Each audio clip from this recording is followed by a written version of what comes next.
DFCCIL की तरफ से बिग अपडेट आ चुका है। आप सबको बता देना चाहूंगा, एक शॉर्ट नोटिफिकेशन वायरल हो रहा था, अभी आप लोगों के पास पहुंचा भी होगा, और उसमें यह मेंशन था जो डिटेल एडवर्टाइजमेंट जो है वो बहुत ही जल्द देखने को मिलेगा, और उसमें डेट भी मेंशन था 18 जनवरी। लेकिन इससे पहले ही DFCCIL ने अपडेट दे दिया है। अगर आप ऑफिशियल वेबसाइट विजिट करोगे तो यहाँ पे भी दिख जाएगा, इस तरह का आपको एक PDF दिखेगा।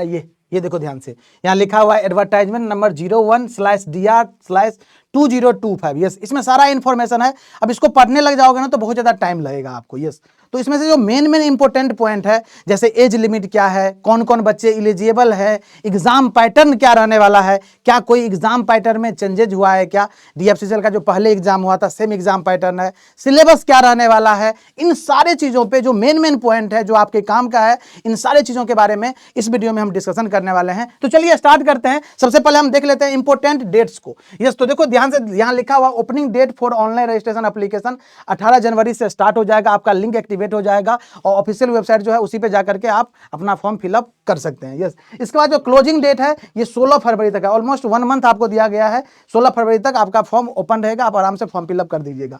Dates of opening the windows for application form correction. अगर किसी तरह का गलती हो जाता है, ऐसा करना नहीं है, आपको सारा इंस्ट्रक्शन पढ़ना है और उसके अकॉर्डिंग ही फॉर्म फिलअप करना है। अगर बाय द वे किसी तरह से मिस्टेक होता है तो 23 फरवरी से लेकर के 27 फरवरी तक विंडो करेक्शन विंडो ओपन होगा, आप आराम से जाके यहाँ पे करेक्शन करोगे। यस, ये सारी चीजें बताया गया। फिर बताया गया tentative schedule for first stage computer based test, मतलब CBT 1 जो होने वाला है ये अप्रैल 2025 में होगा, और CBT 2 जो होने वाला है ये अगस्त 2025 में होने वाला है। और ये बोल दिया गया tentative schedule physical efficiency test. अब बात आती है कौन सा बच्चा PET देगा, तो जो बच्चे एग्जीक्यूटिव पोस्ट के लिए एप्लीकेबल है उसको PET की रिक्वायरमेंट नहीं है, MTS वाले बच्चों के लिए है। तो आपको इसके बारे में सोचना नहीं, आपको केवल CBT 1 और CBT 2 के बारे में सोचना है।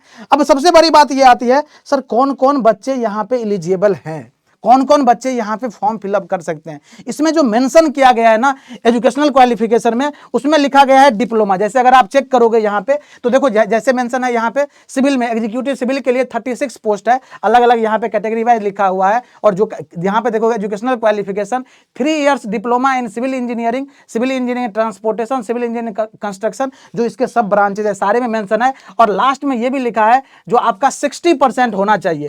अगर किसी बच्चे का 59.9% भी है तो आप इस फॉर्म के लिए एप्लीकेबल नहीं हो, इस बात का ध्यान रखिएगा। अब केवल यहां पे लिखा है सर डिप्लोमा, तो क्या डिप्लोमा वाले बच्चे ही एलिजिबल होंगे, बीटेक वाले बच्चे एलिजिबल नहीं होंगे? इसके बारे में भी बात करूंगा, पहले इसको देख लेते हैं एक बार। फिर क्या है सर एग्जीक्यूटिव इलेक्ट्रिकल के बारे में बात करूं तो यहाँ पे 64 पोस्ट है यहाँ पे, और इसमें भी 3 इयर्स डिप्लोमा माना है, इलेक्ट्रिकल में, इलेक्ट्रॉनिक्स में, इलेक्ट्रिकल इलेक्ट्रॉनिक्स, पावर सप्लाई, उसके जो जितने भी सब ब्रांचेज है, और यहाँ पे भी आपका 60% मिनिमम होना चाहिए मार्क्स। इसके बाद यहाँ पे अच्छी बात है जो यहाँ पे इलेक्ट्रॉनिक्स वाले बच्चों के, सिग्नल एंड टेलीकम्युनिकेशन वाले बच्चों का भी पोस्ट है, और ये जो पोस्ट है ये 75 पोस्ट है। This is the huge number.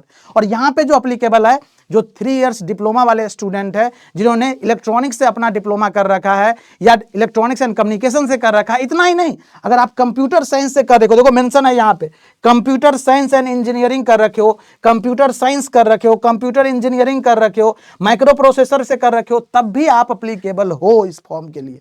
और यहाँ पे 60% मार्क्स होना चाहिए। मीन्स यहाँ पे कंप्यूटर साइंस वाले बच्चे भी एप्लीकेबल है इस फॉर्म के लिए, इलेक्ट्रॉनिक्स वाले बच्चे भी एप्लीकेबल है इस फॉर्म के लिए। तो आप दोनों के पास भी एक ग्रेट अपॉर्चुनिटी है, क्योंकि यहाँ पे 75 पोस्ट है। अब बात आती है सर मैं तो बीटेक कर रखा हूं सर, क्या मैं सर इस पोस्ट के लिए एप्लीकेबल हूं? यस, देखो यहाँ पे क्या मेंशन है, यहाँ पे बहुत ही इंपॉर्टेंट चीजें मेंशन है, और मैं यहाँ पे लेके आया हूं इंपॉर्टेंट फॉर एलिजिबिलिटी। देखो क्या लिखा हुआ है, क्लियरली मेंशन है यहाँ पे, for the post of executive where diploma is prescribed as essential educational qualification, candidate with higher qualification in the respective discipline, BE, BTech, BSc engineering with minimum 60% shall be eligible to apply। Means अगर आपने BTech कर रखा है civil से, या आपने electrical से, या इलेक्ट्रॉनिक्स से, या इलेक्ट्रॉनिक्स एंड कम्युनिकेशन से, या कंप्यूटर साइंस से, यस एग्जीक्यूटिव पोस्ट के लिए आप भी एप्लीकेबल हो, तो आपको बिल्कुल घबराने की जरूरत नहीं है, आपको तैयारी करने की जरूरत है। इसके बाद यहाँ पे क्या लिखा है, देखो the application should possess the essential qualification as on the closing date of online. 16 फरवरी तक जो इसका डेट है ना, तब तक आपके पास जो सर्टिफिकेट वगैरह है ये आपके पास होना चाहिए। अगर आप फाइनल ईयर में है और 16 फरवरी तक आपके पास अगर सर्टिफिकेट नहीं हो रहा है तो ये बोल रहा है आप इस फॉर्म के लिए एप्लीकेबल नहीं है। कृपया इस बात का ध्यान रखें, चाहे डिप्लोमा कर रहे हो चाहे डिग्री कर रहे हो, 16 फरवरी तक अगर आपके पास फाइनल मार्कशीट है, फाइनल ईयर का रिजल्ट है, तभी आप अप्लीकेबल हो इस फॉर्म के लिए। अदरवाइज अगर कोई बच्चा फाइनल ईयर में है, डिप्लोमा में है, डिग्री में है, तो आप इस फॉर्म के लिए अप्लीकेबल नहीं है। इस बात का ध्यान रखिएगा। जैसे आरआरबी में होता है ना, क्योंकि ये भी एक रेलवे का ही सबक्रम है, तो जैसे वहाँ पे होता है वैसे ही यहाँ पे भी चीज़ें मेंशन करके लिखा है, सारी पॉइंट यहाँ पे क्लियरली मेंशन है। अब आपके मन में आता होगा सर एज लिमिट क्या है, सर क्या मैं अप्लीकेबल हूँ?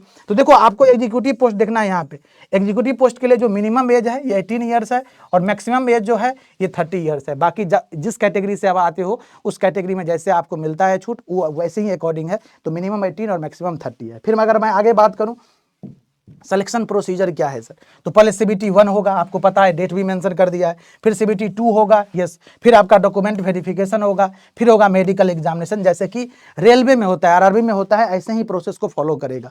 अब बता दीजिए CBT 1 का एग्जाम पैटर्न क्या है। तो देखो ये जो CBT 1 का एग्जाम है ना, इसमें सबसे पहले मैथ, जिसको न्यूमेरिकल एबिलिटी बोलते हो, 30 क्वेश्चन 30 मार्क्स का, जनरल अवेयरनेस 15 क्वेश्चन 15 मार्क्स का, जनरल साइंस 15 क्वेश्चन 15 मार्क्स का, general intelligence and reasoning 30 question 30 marks का, knowledge about railway DFCC, railway के बारे में भी आपको थोड़ा सा ब्रीफ नॉलेज चाहिए, तो यहाँ पे 10 क्वेश्चन 10 मार्क्स का है। इस तरह से टोटल 100 क्वेश्चन 100 मार्क्स और टाइमिंग रहने वाला है 90 मिनट, यस, मतलब 1.5 घंटे का टाइम रहेगा।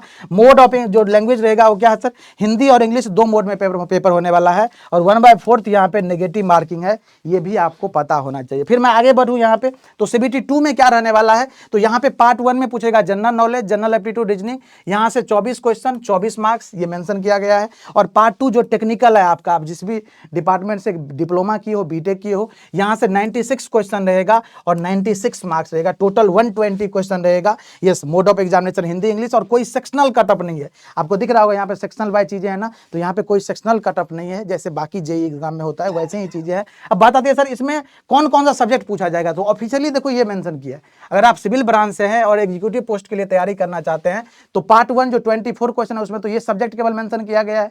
यस, और पार्ट 2 जो 96 क्वेश्चन है उसमें लिखा है engineering and solid mechanics, structural analysis, building and construction material जिसको BMC बोलते हो, concrete, MCC, RCC and PSC and steel structure design, soil mechanics, foundation engineering, public health engineering, transportation engineering, hydraulics, hydrology and hydraulics, structure engineering, drawing, estimation and surveying, ये सारे subject आपको पढ़ना पड़ेगा अगर आप एग्जीक्यूटिव पोस्ट के लिए अपने आप को तैयार करना चाहते हो। तो सिमिलरली अगर इलेक्ट्रिकल में कोई बच्चा है तो पार्ट 24 क्वेश्चन तो सेमी है, ये सेमी पार्ट है, कॉमन है। बाकी आपका टेक्निकल जो 96 क्वेश्चन है, पावर ट्रांसमिशन डिस्ट्रीब्यूशन, ये circuit analysis, control system, machine, electronics और मेजरमेंट और ETC लिखा हुआ, ये सारे सब्जेक्ट प्रिपेयर करना पड़ेगा आपको। अगर एग्जीक्यूटिव सिग्नल एंड टेलीकम्युनिकेशन से आप बात कर रहे हैं तो यहाँ पे ये पार्ट, पहला पार्ट तो कॉमन ही है सबका, जो नॉन टेक वाला पार्ट है। इसमें आपको electronic component and material, electronic devices and circuit जिसको आप बेसिक इलेक्ट्रॉनिक्स के नाम से भी जानते हैं, digital electronics, linear integrated circuit जिसको एनालॉग इलेक्ट्रॉनिक्स के नाम से जानते हैं,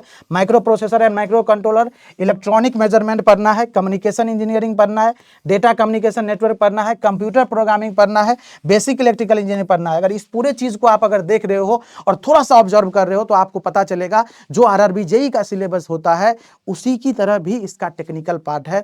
तो मुझे लगता है सारे ही बच्चे आरआरबी जेईई का तैयारी कर ही रहे हैं, और जब आप आरआरबी जेईई का तैयारी कर रहे हैं तो आपके लिए एक और बहुत बड़ा सुनहरा अवसर आपके पास आ गया है DFCCIL का। बिल्कुल आप तैयारी करते रहिए, बेहतरीन फॉर्म में लगे रहिए, और डेफिनेटली इस साल में 2025 जो है जनवरी में ही देखो इतना अच्छा मौका आपको दिया है, और भी बहुत सारे वैकेंसी अलाइन है। अपने तैयारी को पूरे जोर शोर से करते रहना है, लगे रहना है। मिलते हैं किसी नेक्स्ट अपडेट के साथ। Thank you so much. जय हिंद।